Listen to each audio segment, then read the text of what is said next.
Rahayu, rahayu, rahayu. Ong wilaheng sekaring jagat bawono langgeng sekaring jagat. Ya, pemirsa, saat ini kita terus ya menelusuri jejak-jejak peradaban leluhur kita, terutama bagaimana kemudian pola-pola sejarah, peristiwa-peristiwa masa lalu, terutama kebesaran kerajaan Majapahit. Majapahit yang berjaya di abad ke-14 ternyata memiliki pola setiap 700 tahun. Sebelum Majapahit, 700 tahun sebelumnya, yaitu abad ke-7, merupakan kejayaan dari Sriwijaya.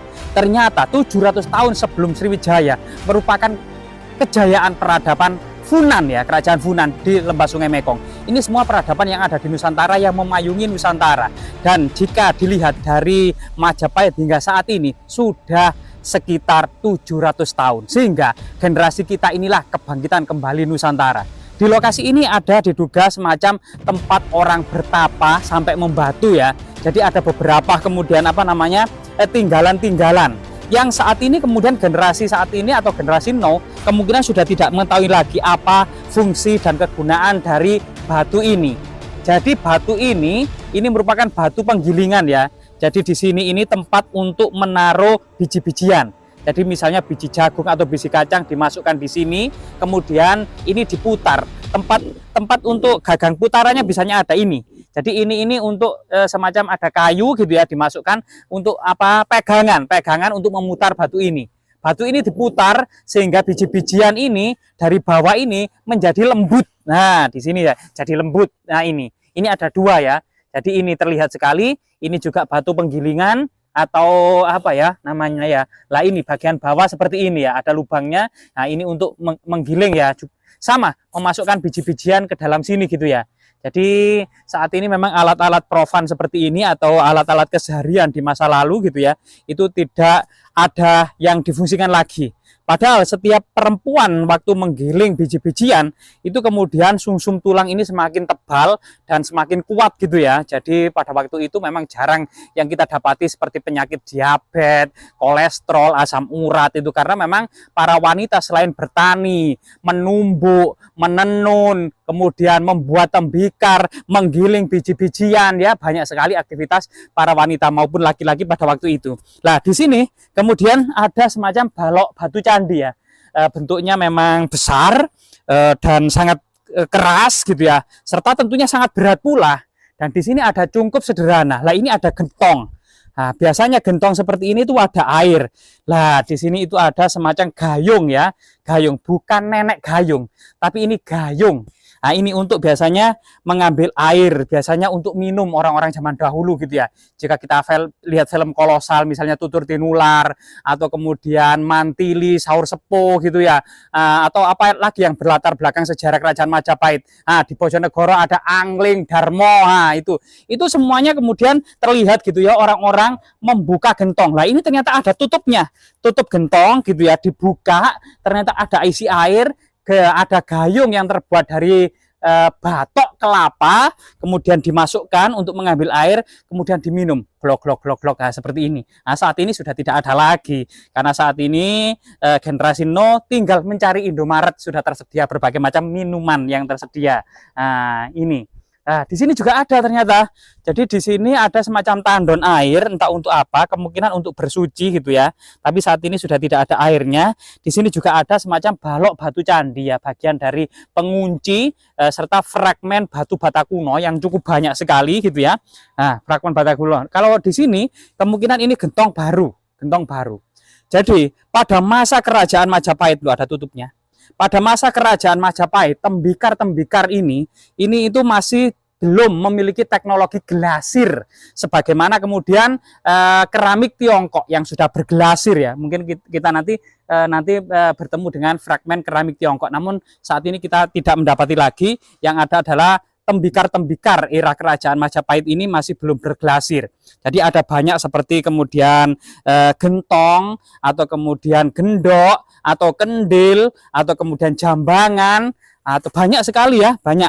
Ada mulai dari yang kecil buli-buli, ya, kendil, gendok, gentong, ngaron, nah, banyak sekali ternyata alat-alat itu, ternyata setiap ukuran, setiap bentuk itu memiliki nama yang berbeda-beda. Nah, di sini ada semacam gapura masuk ya, yang juga memiliki arsitektur era kerajaan Majapahit. Namun gapura ini sebenarnya gapura baru gitu ya. Namun gaya arsitektur Majapahit bangkit kembali gitu ya, semacam penggunaan batu bata merah kuno gitu ya. Nah, di tengah-tengah di sini diduga gitu ya tempat orang bertapa. Nah, ini coba kita sowan dulu ya. Jadi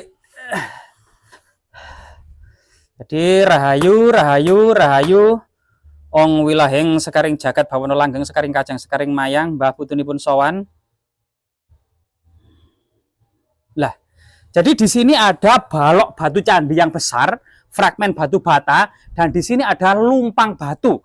Tapi lumpang batu ini siapa sangka sebenarnya tidak terlalu dalam, juga bentuknya agak dangkal, tapi juga agak lebar ya.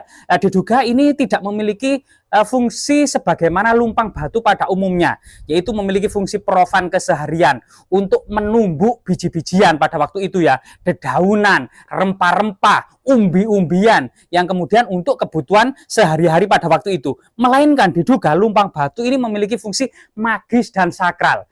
Jadi suatu ketika tanah tersebut ditetapkan oleh kerajaan sebagai tanah sima perdikan, tanah yang dibebaskan dari segala pajak dan pungutan karena seseorang tersebut berjasa kepada kerajaan atau orang yang telah membantu raja gitu ya, itu kemudian ada semacam ritual penusukan tanah sima perdikan atau penetapan tanah sima perdikan.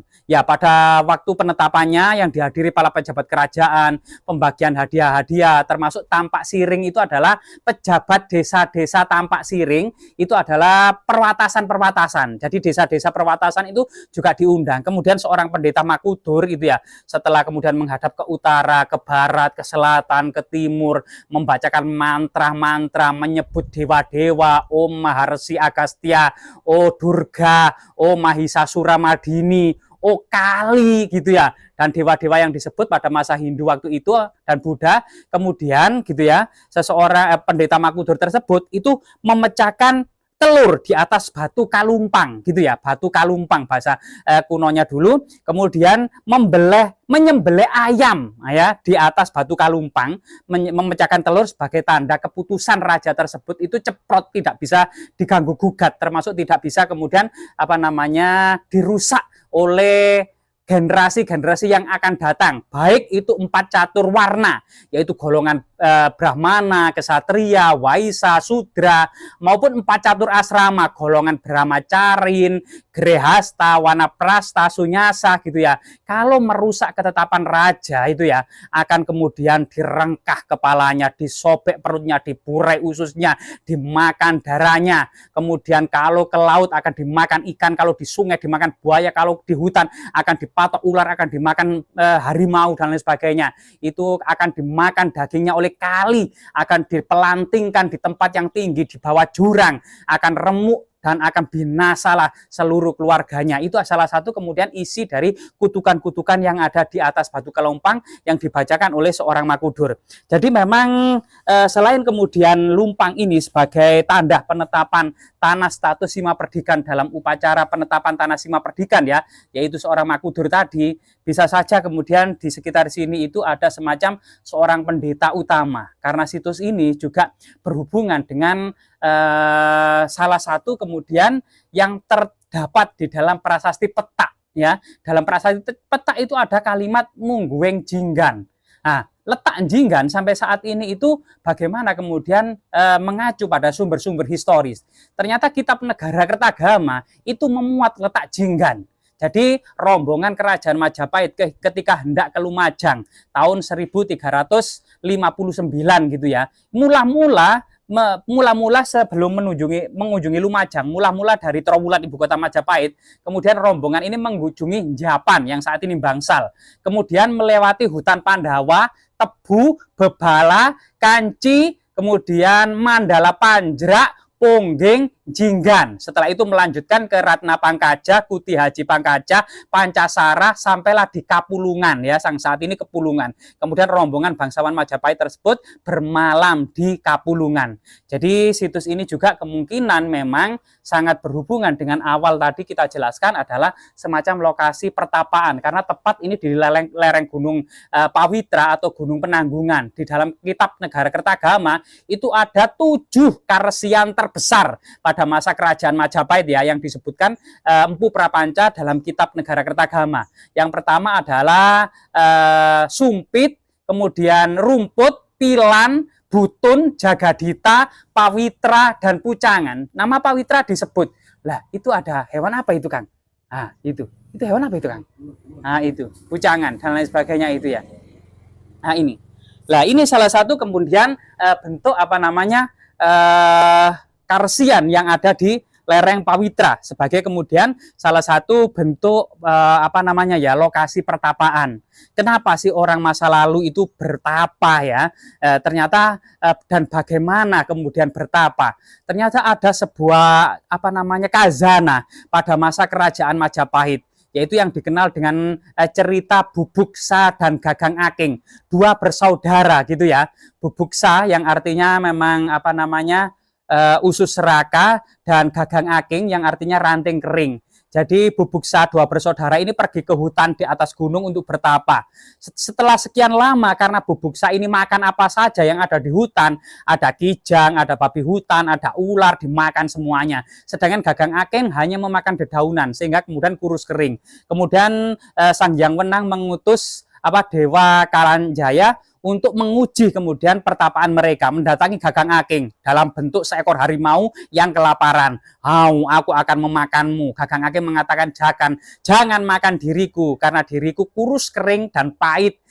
Kesana saja, ada saudaraku gemuk, nanti kamu kalau makan akan kenyang. Nah, di situ kemudian harimau datang ke Bubuksa. Bubuksa datang ke Bubuksa dan mengatakan, aku akan memakanmu. Dan Bubuksa mengatakan, kalau memang ini ujian terakhir dan jalan untuk menuju Kayangan bersama para dewata, maka silakan saja memakan diriku. Akhirnya kemudian harimau berubah wujud dan mengatakan adalah dewa yang diutus dari Sang Hyang Wenang. Kemudian mengatakan kepada Bubuksa, silakan kamu naik ke atas punggungku untuk ke bawah ke orang-orang suci yang ada di Kayangan. Kamu telah lolos dalam pertapaanmu. Tapi kemudian Bubuksa mengatakan, aku punya saudara yang di sebelah sana yang bertapa sampai kurus kering, tolong juga bawa sekalian. Kemudian harimau mengatakan, oke, kita bawa, namun tidak naik ke atas punggungku, melainkan pegangan ekorku. Kemudian dari relief-relief yang ada seekor harimau dengan seekor laki-laki gemuk di atas punggungnya dan seorang laki-laki kurus yang memegangi ekornya, inilah cerita Bubuksa dan Gagang Aking. Yang artinya sebenarnya pertapaan, aktivitas pertapaan itu ternyata bukan sejauh mana ya usaha keras untuk menggapai atau menjalani pertapaan, namun sebagaimana hati kita itu menjadi jernih, murni, hilang dari segala sifat dengki, hasut, dan termasuk kemudian buruk sangka gitu ya, harus menjadi hati yang jernih. Ternyata itu adalah manfaat atau tujuan dari pertapaan sebenarnya. Semoga kemudian cerita Bubuksa dan Gagang Aking ini ya, kemudian teman-teman atau pemirsa bisa browsing ke Wikipedia yang lebih lengkap cerita Bubuksa dan Gagang Aking. Ternyata pada masa Islam, Kesultanan Yogyakarta atau Mataram Islam ini menerjemahkan gitu ya cerita Bubuksa dan Gagang Aking itu dalam bentuk Islam, yang dikenal dengan Syekh Bola Bolu. Nah, itu sebenarnya juga sama, memiliki cerita yang sama, yaitu Bubuksa dan Gagang Aking. Jadi ini adalah makna dari sebuah kisah tentang aktivitas pertapaan. Jadi siapa dan bagaimana orang bertapa tersebut. Semoga kemudian cerita tentang orang bertapa di sini sampai membantu, memberikan manfaat bagi kita semua tentang arti dan manfaat orang bertapa. Semoga bermanfaat.